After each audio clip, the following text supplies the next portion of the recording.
Combinado. Então, obrigada, viu? Bom trabalho para você aí em Brasília. Claro que a gente está de olho, né, na transição. Por aqui a gente já fala de transição, né? A partir de janeiro teremos um novo governo, mas sem perder o olho também para o que está acontecendo lá nos Estados Unidos. Um dos nossos principais parceiros comerciais, inclusive, né, Diego? O que acontece por lá interessa muito por aqui. Democratas e republicanos seguem já desde a madrugada essa disputa pela maioria do Congresso lá nos Estados Unidos. A expectativa é que o partido de oposição ao governo de Joe Biden consiga mais cadeiras no Legislativo. Estão trocando todas as cadeiras da Câmara, que seria a Câmara dos Deputados deles, Isso. e 30% do Senado, né, Diego? Conta pra gente como é que tá o placar, como é que tá a apuração, dá o passo a passo pra gente. Você que já vem na madrugada nessa cobertura, né? Muito bom dia. Bom dia, Stephanie. Bom dia para quem acompanha o Novo Dia em casa. Pois é, uma disputa muito apertada, principalmente no Senado, viu? Agora no Senado americano a gente tem 48-48. Lembrando, só um terço do Senado vai ser renovado nessa eleição de meio de mandato,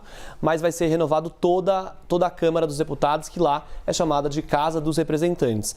Lá no Senado, então, a gente tem 48-48 de um lado, lembrando que precisa de 50 para atingir maioria, isso para o Partido Democrata, porque a Kamala Harris também vota no Senado, desempata votações, então, assegurando umas 50 cadeiras no Senado americano, o Partido Democrata já sai na frente, os republicanos vão precisar de 51 para ter o controle dessa casa que é tão importante lá para os americanos. E acontece que a definição do Senado a gente pode ter mais para frente só. Isso porque existe um estado americano que é a Geórgia, onde a disputa está muito acirrada e lá existe uma lei que obriga o segundo turno em caso de um candidato não atingir aquele 50% mais um.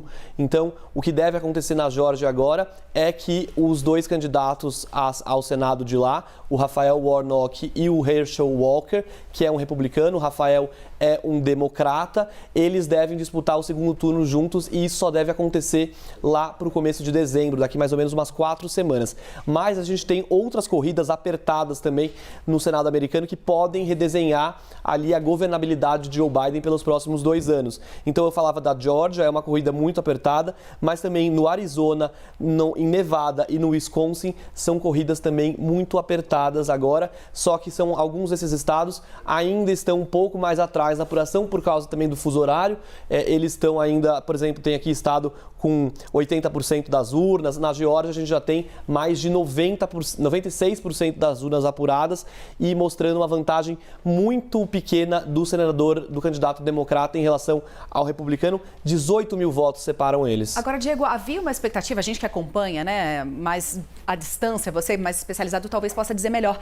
Havia uma expectativa de que os republicanos conseguissem essa maioria mais fácil, de uma maneira mais fácil. Pois é. Isso é uma frustração para eles? Com certeza. O que tem se dito nessa noite, inclusive, de eleição nos Estados Unidos, é que os republicanos não tiveram a margem tão confortável quanto eles teriam, quanto eles planejavam ter. Se a gente for pensar que alguns dos candidatos que o ex-presidente Donald Trump apoiou perderam nessa eleição, isso dá um termômetro também muito importante para a eleição lá de 2024, em que Trump pode surgir de novo como um candidato. Mas não foi tão confortável, não está sendo tão confortável para os republicanos essa noite, principalmente no Senado. O Senado está empatado 48-48 e os democratas viraram um assento crítico muito importante, que era o assento da Pensilvânia. Quando eu digo assento, é a vaga de senador, uma vaga que foi virada. E quando eu falo virada, eu digo que foi de republicano para democrata. Então, quer dizer, a vida de Joe Biden nesses próximos 2 anos no Congresso, a relação com o Congresso, deve ser mais difícil do que ele teve até aqui. Com certeza. Mas poderia ser ainda pior, né?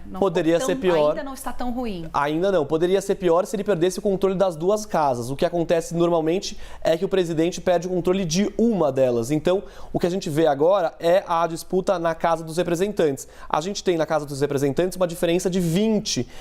Lembrando que a Casa dos Representantes são todos, né? Então, a gente tem uma diferença de 20 cadeiras. Então, 198 para os republicanos, 178 para os democratas. Para assegurar a maioria e aí assumir o controle dessa casa, é preciso 218 assentos no controle de um determinado partido. Quem está na frente agora é o Partido Republicano para assumir esses 218 e aí controlar a Casa dos Representantes, o que já faz a vida de Biden um pouco mais difícil pelos próximos 2 anos, mas não tão difícil comparado se ele perder também o Senado. E o Senado a gente ainda vai ver nas próximas horas ou até nos próximos dias. Tá para se resolver. Diego vai conosco aqui ao longo dessa manhã, nos atualizando sobre tudo o que acontece lá nos Estados Unidos, mas claro, né, Rafa, a gente não perde o olho no que acontece por aqui também.